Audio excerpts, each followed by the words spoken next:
Hello student, आज हम करेंगे रस्किन बॉन्ड की short story the night train at Deoli.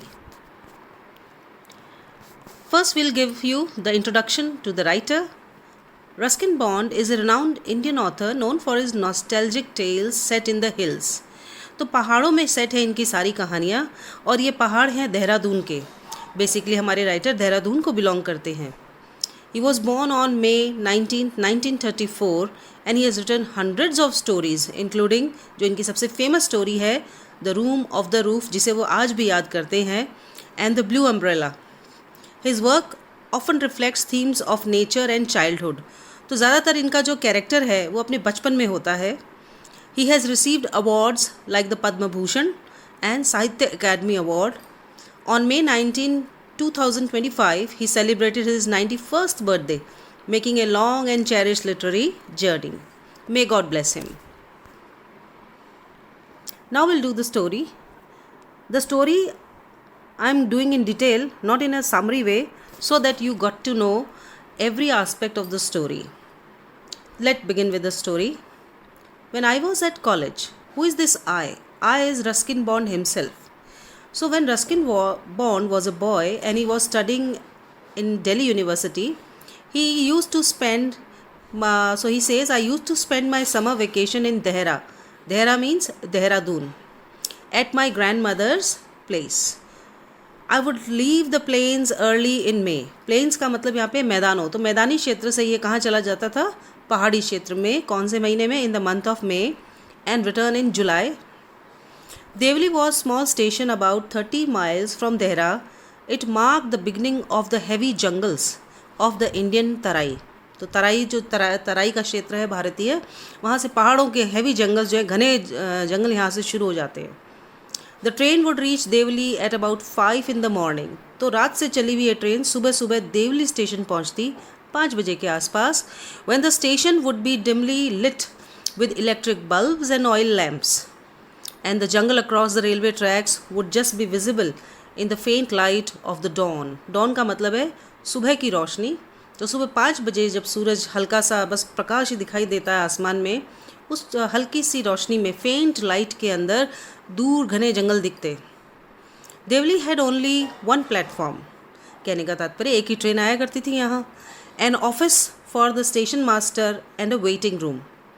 The platform boasted a tea stall, a fruit vendor, and a few stray dogs, not much else, because the train stopped there only 10 minutes before rushing into the forest. अब ये जो train है ये यहाँ पर सिर्फ 10 minute रुकती. और आप क्वेश्चंस जैसे आते हैं, जैसे इस पैराग्राफ से कम 3 क्वेश्चन बने हैं अब तक. जैसे पहला तो है कि हमारा जो लेखक है वो समर वेकेशंस कहाँ और किसके पास मनाने जाया करता था, तो जिसका आंसर है at Dehradun with his grandmother. दूसरा क्वेश्चन आता है कि देवली स्टेशन देहरा से कितना दूर है, तो आंसर है 30 माइल्स फ्रॉम देहरा. तीसरा प्रश्न जो इसमें बनता है वो है you have to describe the platform of Deoli station. तो प्लेटफॉर्म का डिस्क्रिप्शन क्या है? The platform boasted a tea stall. तो वहाँ पे एक चाय की दुकान है, एक फ्रूट वेंडर की शॉप है और कुछ आवारा कुत्ते, स्ट्रे डॉग्स यानी आवारा कुत्ते वहाँ पर घूमते हैं. और ये ट्रेन जो है यहाँ पे सिर्फ 10 मिनट रुकती है. चलिए आगे बढ़ते हैं. Why it stopped at Deoli I don't know. हमारे जो राइटर है उस समय यंग बॉय है, कॉलेज में पढ़ने वाले, तो उन्हें लगता है यहाँ पे रुकती ही क्यों है ट्रेन, क्योंकि ना कोई इस पे चढ़ता है ना कोई इसमें उतरता है. Nothing ever happened there. Nobody got off the train and nobody got in. There were never any coolies on the platform. ना सामान ढोने के लिए कभी कोई कुली वहाँ पे होता था. But the train would halt. Halt का मतलब है stop. There a full 10 minutes and then a bell would sound. The guard would blow the whistle and presently Devli would be left behind and forgotten. और ये जो platform है ना कोई चढ़ता ना कोई उतरता और ट्रेन आगे बढ़ जाती. I used to wonder what happened in Devli behind the station walls. I always felt sorry for that lonely little platform and for the place that nobody wanted to visit. I decided that one day I would get off the train at Devli and spend the day there just to please the town. तो मजाक करते हुए लेखक कहता है कि देवली के लोगों को खुश करने के लिए एक दिन मैं यहाँ उतरूँगा ताकि उनके यहाँ भी कोई तो आए. I was 18, visiting my grandmother, and the night train stopped at Devli a girl came down the platform selling baskets. अब यहाँ से हमारा एक और क्वेश्चन बनने वाला है, वो है describe the girl. Okay, so ध्यान से पढ़ेंगे हम। So a girl came down the platform selling baskets. It was a cold morning and the girl had a shawl thrown across her shoulders. उसने एक शॉल अपने कंधों पे डाला हुआ था। हर फीट वर बेयर, पैरों में चप्पल नहीं थी। And a clothes were old, पुराने कपड़े पहने थे। She was a young girl walking gracefully and with dignity. When she came to my window, she stopped. और जब ट्रेन की खिड़की के पास वो आती है तो वहाँ वो रुक जाती है। She saw that I was looking at her intently. उसका ध्यान जाता है कि मैं उसे देख रहा था। But at first she pretended not to notice. पहले उसने देखा, ध्यान नहीं दिया कि मैं उसे देख रहा हूँ। Then had pale skin set off by shiny black hair. अब यहाँ से फिर से इसका डिस्क्रिप्शन रहेगा गर्ल का कि उसकी जो स्किन है वो कैसी है, पीली पड़ी हुई स्किन है, यानी जैसे किसी बीमार व्यक्ति की होती है। लेकिन उसके बाल कैसे हैं, shiny black, dark, troubled eyes, और आंखों में परेशानी भरी है। And then those eyes searching and eloquent met mine. और पहले तो वो ध्यान नहीं देती, लेकिन फिर धीरे से वो उसकी तरफ देखती है। एलोक्वेंट का मतलब है जब आप बातचीत करते हैं, यू आर वर्बोस, ठीक है, तो यानी आंखों से बात कर रहे हैं। She stood by my window for some time and neither of us said anything. हम दोनों एक दूसरे को देखते रहे और कुछ नहीं कहा। But when she moved on, I found myself leaving my seat. लेकिन जब वो जाने लगी तो मैं भी न जाने क्यों उठ खड़ा हुआ and going to the carriage door, और मैं अपने ट्रेन के डब्बे के दरवाजे पर खड़ा रहा and stood waiting on the platform looking the other way. I walked across to the tea stall. मैं स्टेशन पे उतरा। A kettle was boiling over a small fire. और चाय बन रही थी, एक केतली उस पे थी गैस पे। But the owner of the stall was busy serving tea somewhere on the train. और ये चाय वाला ट्रेन में चाय बेच रहा था, तो दुकान पर कोई नहीं था। The girl followed me behind the stall. और वो लड़की मेरे पीछे पीछे आ गई। वो पूछती है, Do you want to buy a basket? क्या तुम एक छबड़ी खरीदोगे? They are very strong, made of the finest cane. बोले बहुत ही शानदार बांस से बनी है। I said, No, I don't want a basket. We stood looking at each other for what seemed a very long time and she said, हम दोनों एक दूसरे को देखते रहे और फिर उसने कहा, Are you sure you don't want a basket? क्या तुम्हें वास्तव में कोई छबड़ी नहीं चाहिए? All right, give me one, I said. तो मैंने कहा अच्छा ठीक है, फिर एक दे दो। And I took the one on top and gave her a rupee, hardly daring to touch her fingers.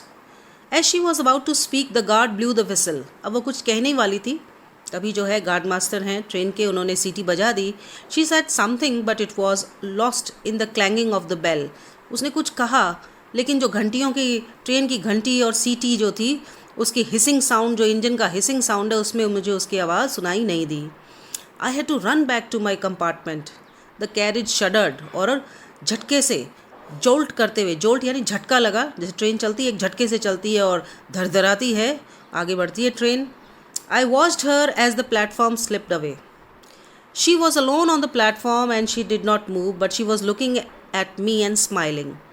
वो अकेली दूर खड़ी मुझे देखकर मुस्कुरा रही थी। I watched her until the signal box came in the way and then the jungle hit the station, but I could still see her standing there alone. तो बहुत दूर तक भी मैं उसे देखता ही गया। I sat up awake for the rest of the journey. और अब पूरी जो है यात्रा मैं उसी के बारे में सोचता रहा, जागता रहा। I could not rid my mind of the picture of the girl's face and her dark smoldering eyes. और उसकी जो smoldering eyes यानी बड़ी बड़ी बिग जो eyes हैं, उनके बारे में मैं सोचता रहा। But when I reached Tehra, the incident became blurred and distant. लेकिन अब क्योंकि ये 2 महीने दादी के पास रहेगा, तो जो वाक़या हुआ वो अब थोड़ा धुंधला हो गया। And distant, for there were other things to occupy my mind. और मैं और चीज़ों में व्यस्त हो गया। It was only when I was making the return journey 2 months later that I remembered the girl. और अब जुलाई के महीने में जब एक कॉलेज वापस जा रहा है दिल्ली, तब उसे इसका ध्यान आता है।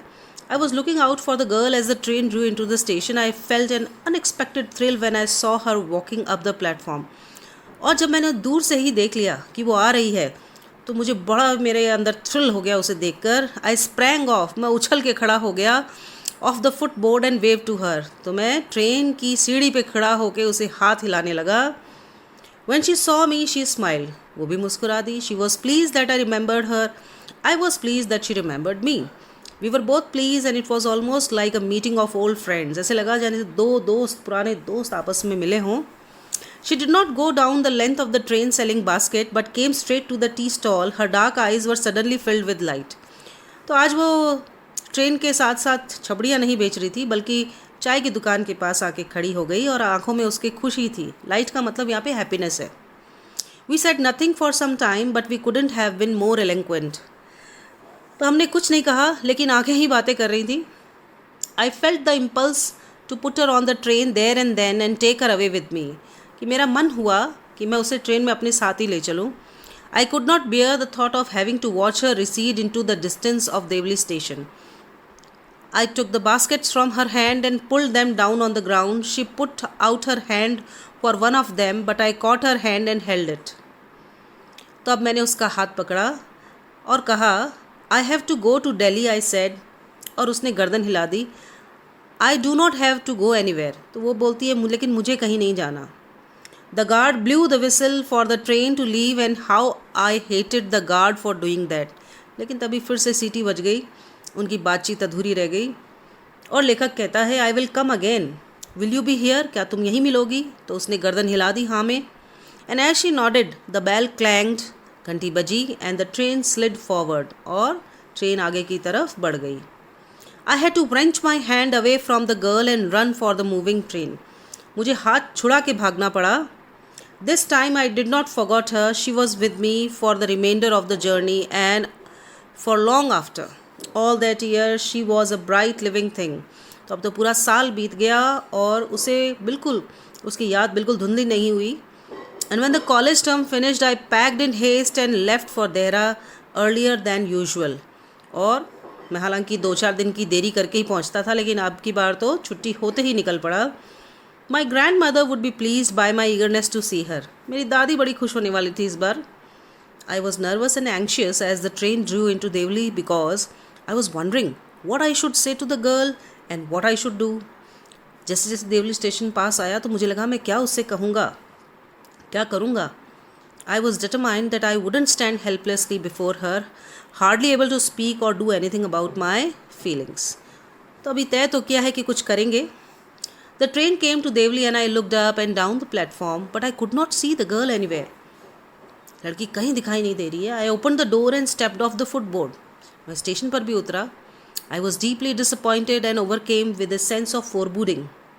I felt I had to do something and so I ran up to the station master and said, Do you know the girl who used to sell baskets here?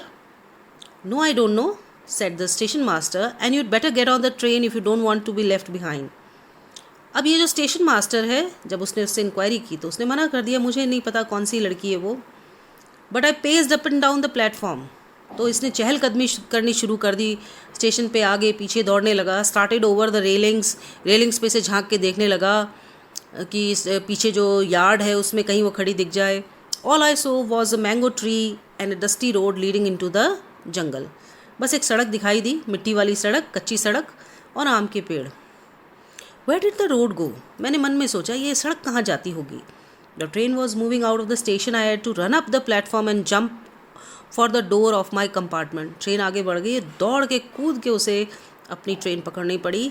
Then as the train gathered speed and rushed through the forest, I sat brooding in front of the window. और मैं फिर से सोच विचार करने बैठ गया अपनी खिड़की में.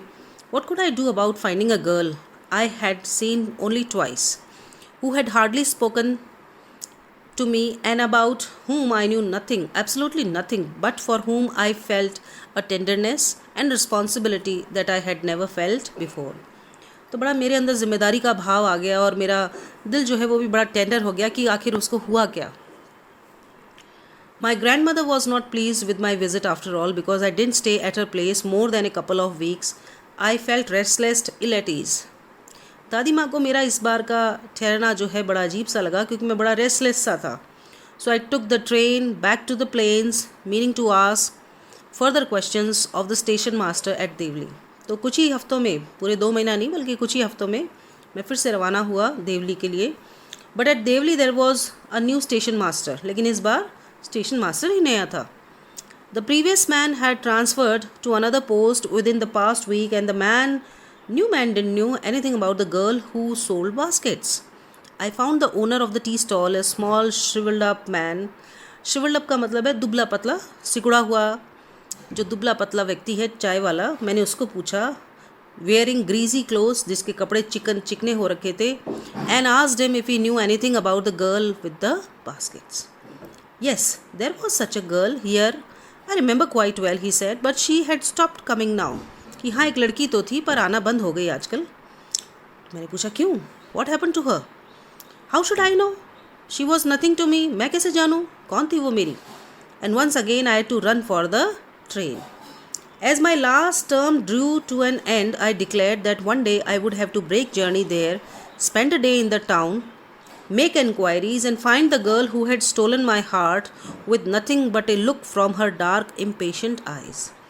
तो मैंने तय किया कि किसी दिन मैं यहाँ रुकूंगा, पूरा दिन बिताऊंगा, उसे ढूंढूंगा और जिसने मेरा दिल चुराया उसे ढूंढूंगा. With this thought, I consoled myself. मैंने अपने आप को सांत्वना दी. Throughout my last term in college, I went to Dehra again in the summer. अब तीसरी बार ये जो हमारे लेखक हैं आ रहे हैं. And when in the early hours of the morning the night train due into Devli station, I looked up and down the platform for signs of the girl, knowing I wouldn't find her, but hoping just the same. तो इस बार भी मैं सोच रहा था तीसरी बार कि वो शायद दिख जाए. Somehow I couldn't bring myself to break journey at Devli and spend a day there. देखिए थोड़ी देर पहले इसने ये तय किया था कि वो एक दिन रुकेगा यहाँ पे, उसे ढूंढेगा, लेकिन एग्ज़ाम में क्वेश्चन आता है कि क्या लेखक कभी एक दिन के लिए भी अपनी जर्नी को ब्रेक करता है? तो इसका जवाब क्या है? नहीं, वो कभी नहीं करता अपनी जर्नी को break. Why? We'll know the answer now. If it was all fiction or a film, I reflected I would have got and cleaned up the mystery and reached a suitable ending for the whole thing. अगर ये कोई picture होती, कोई movie होती, तो उसका एक अंत ज़रूर होता. I think I was afraid to do this. लेखक कहता है मुझे डर लग रहा था कि उसे क्या हुआ होगा, मैं जानना नहीं चाहता. I was afraid of discovering what really happened to the girl. Perhaps she was no longer in Devli. Perhaps she was married and perhaps she had fallen ill. हो सकता है वहाँ नहीं रहती हो, शादी हो गई हो या बीमार हो गई हो. In the last few years, I have passed through Devli many times, and I always look out of the carriage window, half expecting to see the same unchanged face smiling up at me. I wonder what happened in Devli behind the station wall, but I will never break my journey there. It may spoil my game. तो क्या game है कि that was for love at first sight for a writer, और अब वो इसको ख़राब नहीं करना चाहता था. I prefer to keep hoping and dreaming and looking out of the window up and down that lonely platform waiting for the girl with the baskets. तो वो चाह रहा था कि पूरी ज़िंदगी वो हमेशा ही इस खिड़की से, ट्रेन की खिड़की से उसे देखता रहे, ढूंढता रहे. I never break my journey at Devli, but I pass through as often as I can. Okay, so with this we come to the end of the story. So what is the closing thought? So the night train at Devli leaves us with the quiet understanding that some of life's most meaningful experiences are also the most fleeting. कुछ ऐसी यादें होती हैं जो क्षणिक होती हैं और हमारे जीवन को छूते हुए निकल जाती हैं. In choosing to preserve the memory rather than confront reality, the narrator reflects a deep human tendency to hold on to beauty in its more perfect, unspoiled form. ये जीवन की खूबसूरती है कि हम चीज़ों के गहराई में न जाके बस उन यादों को संजो के रखें. Ruskin Bond gently reminds us that not all story need ending. हर कहानी को एक अंत की आवश्यकता नहीं होती. And sometimes the hope we carry is more powerful than the truth we seek. Thank you friends. Have a good day.